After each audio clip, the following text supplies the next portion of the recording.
ತುಮಕೂರಿನಲ್ಲಿ ಅಂತಾರಾಷ್ಟ್ರೀಯ ಯೋಗ ದಿನಾಚರಣೆ.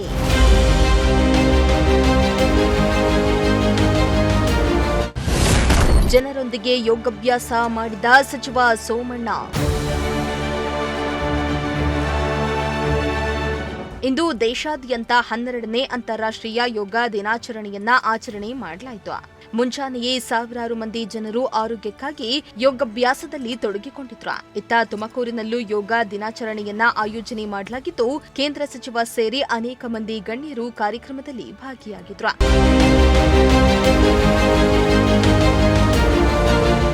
ಹೌದು, ತುಮಕೂರು ನಗರದ ಸರ್ಕಾರಿ ಜೂನಿಯರ್ ಕಾಲೇಜಿನ ಮೈದಾನದಲ್ಲಿ ಆಯುಷ್ ಇಲಾಖೆ, ಜಿಲ್ಲಾಡಳಿತ ಹಾಗೂ ತುಮಕೂರು ಜಿಲ್ಲಾ ಯೋಗ ಸಮಿತಿಯ ಸಹಯೋಗದಲ್ಲಿ 12ನೇ ಅಂತಾರಾಷ್ಟ್ರೀಯ ಯೋಗ ದಿನಾಚರಣೆ ಕಾರ್ಯಕ್ರಮವನ್ನು ಆಯೋಜಿಸಲಾಗಿತ್ತು.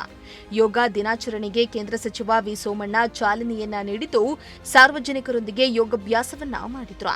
ಇನ್ನು ಈ ವೇಳೆ ಸಚಿವರು ಯೋಗದ ಮಹತ್ವವನ್ನ ಸಾರ್ವಜನಿಕರು ಹಾಗೂ ವಿದ್ಯಾರ್ಥಿಗಳಿಗೆ ತಿಳಿಸಿದ್ರು. 2015ರಿಂದ ಪ್ರತಿ ವರ್ಷ ಜೂನ್ 21ನೇ ತಾರೀಕು ವಿಶ್ವಾದ್ಯಂತ ಯೋಗ ದಿನಾಚರಣೆ ನಡೆಯುತ್ತಿದೆ.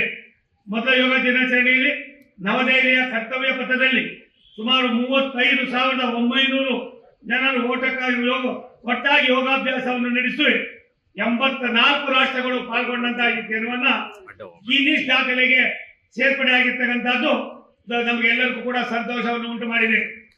America, Australia, France, Japan, Africa ರಾಷ್ಟ್ರಗಳು ಇವತ್ತು ಇದನ್ನ ಅಳವಡಿಸಿಕೊಂಡಿರ್ತಕ್ಕಂಥದ್ದು ನಾವು ನೀವೆಲ್ಲರೂ ಬಲ್ಲವರಾಗಿದ್ದೇವೆ.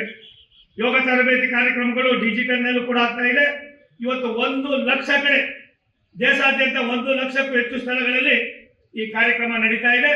2 ಕೋಟಿಗೂ ಮೇಲ್ಪಟ್ಟು ಜನರು ಭಾಗವಹಿಸ್ತಾ ಇದ್ದಾರೆ ಎನ್ನುವ ಸಂತೋಷದ ಸಂದರ್ಭವನ್ನು ನಾವೆಲ್ಲರೂ ಹಂಚಿಕೊಳ್ಬೇಕಾಗಿದೆ. 2026ರ ಯೋಗ ದಿನಾಚರಣೆ ಮುಖ್ಯ ಕಾರ್ಯಕ್ರಮಗಳನ್ನ ರಾಷ್ಟ್ರದ ಪ್ರಧಾನಮಂತ್ರಿಗಳು ಇವತ್ತು ಕಲ್ಕತ್ತಾದಲ್ಲಿ ರೆಡ್ ರೋಡ್ ನಲ್ಲಿ ಇವತ್ತು ಅದನ್ನ ಮುನ್ನಡೆಸ್ತಾ ಇದ್ದಾರೆ. ಇದಕ್ಕೆ ಆಯುಷ್ಮಾನ್ ಭಾರತ ತನ್ನ ಕರ್ತವ್ಯವನ್ನು ನಿರ್ವಹಣೆ ಮಾಡ್ತಾ ಇದ್ದಾರೆ. ಕರೋನಾ ಸಂದರ್ಭದಲ್ಲಿ, ಮಹಾಮಾರಿಯ ಸಂದರ್ಭ ಅದನ್ನ ಅರ್ಥ ಮಾಡಿಕೊಂಡು ಅವತ್ತಿನ ಸಂದರ್ಭದಲ್ಲಿ ಇದನ್ನ ರಾಷ್ಟ್ರಾದ್ಯಂತ ಆಚರಣೆ ಮಾಡಿ ಯಾನ, ಧ್ಯಾನ ಮತ್ತು ಯೋಗಾಭ್ಯಾಸ ಲಕ್ಷಾಂತರ ಜನರಿಗೆ ದೈಹಿಕ ಮತ್ತು ಮಾನಸಿಕ ಶಕ್ತಿ ನೀಡಿತು. ವೈದ್ಯರು ಮತ್ತು ಆರೋಗ್ಯ ತಜ್ಞರು ಕೂಡ ಯೋಗದ ಮಹತ್ವವನ್ನು ಒಪ್ಪಿಕೊಂಡಿದ್ದಾರೆ. ಇಂದಿನ ವೇಗದ ಜೀವನದಲ್ಲಿ ಮಾನಸಿಕ ಒತ್ತಡ, ಮೊಬೈಲ್ ಅವಲಂಬಿಕೆ, ನಿದ್ರಾಹೀನತೆ, ಆರೋಗ್ಯ ಸಮಸ್ಯೆಗಳು ಹೆಚ್ಚುತ್ತಿರುವ ಸಂದರ್ಭದಲ್ಲಿ ಯೋಗದ ಅವಶ್ಯಕತೆ ಇದೆ ಎನ್ನುವುದನ್ನು ನಾವೆಲ್ಲರೂ ಕೂಡ ಬಲ್ಲವರಾಗಿದ್ದೇವೆ. ಇವತ್ತು ದೇಶದಲ್ಲಿ ಇಂಥ ಒಳ್ಳೆಯ ಕೆಲಸಗಳನ್ನು ಮಾಡುವ ಸಂದರ್ಭದಲ್ಲಿ ನಮ್ಮೆಲ್ಲರ ನೆಚ್ಚಿನ ಪ್ರಧಾನಮಂತ್ರಿಗಳ ನಾಯಕತ್ವದಲ್ಲಿ ಯೋಗ ಜಾಗತಿಕ ವೇದಿಕೆಗೆ ತಲುಪಿದೆ. ಭಾರತದ ಸಂಸ್ಕೃತಿ ವಿಶ್ವದ ಮೆಚ್ಚುಗೆ ಪಡೆದಿದೆ. ಭಾರತೀಯ ಪರಂಪರೆಯ ಹೊಸ ತಲೆಮಾರಿಗೆ ಪರಿಚಯವಾಗಿದೆ. ಇಂದು ಯೋಗವು ಭಾರತೀಯ ಜಾಗತಿಕ ಗುರುತಿನ ಪ್ರಮುಖ ಭಾಗವಾಗಿದೆ.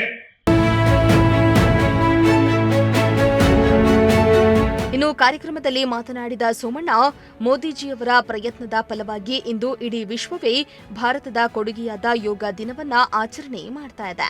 ಮಾನಸಿಕ ಹಾಗೂ ದೈಹಿಕ ಚೈತನ್ಯವನ್ನ ಉದ್ದೀಪಿಸುವ ಅಮೃತ ವಿದ್ಯೆಯಾದ ಯೋಗವನ್ನ ನಾವೆಲ್ಲರೂ ನಮ್ಮ ದೈನಂದಿನ ಜೀವನದಲ್ಲಿ ಅಳವಡಿಸಿಕೊಳ್ಳಬೇಕಾದ ಮಹತ್ವದ ಕುರಿತು ತಿಳಿಸಿದ್ರು.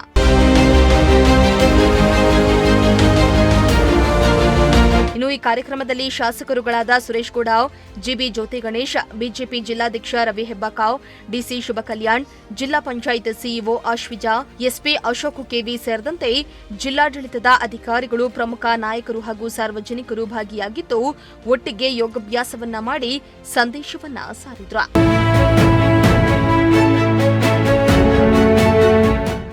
Bureau report, Prajashakti TV, Tumakuru.